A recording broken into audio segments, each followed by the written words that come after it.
Hello and welcome to another episode of Sage with Gifty Bingley. Today we're going to be talking about where does PR sit in the organization. PR really can sit anywhere. So I've known PR that has sat in legal. I've known PR that has sat on its own. I've known PR that has sat as political affairs. I've known PR that has sat in marketing. I've known PR that has even sat in HR. So it depends, right?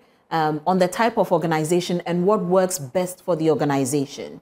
If you're a very small organization, PR could probably benefit from sitting in marketing so that it's a shared responsibility, it's a shared budget, it's a shared conversation.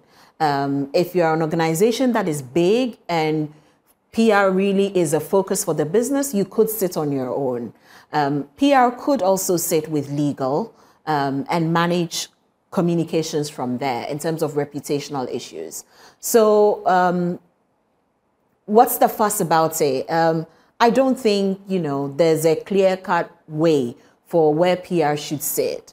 Where PR sits could also be based on the competencies of the person who is managing the role. So if you have a well-rounded, well-experienced, very versatile person, PR could probably sit on its own as a department. So where's the fuss all about? Well, we've debated it so many times. I think organizations should do what works best for them. If you get better value by PR being a focus and a department on its own and everybody feeding into PR, that's brilliant. If PR can be a function of marketing and you could collectively work on shared goals, shared agenda, that's also brilliant.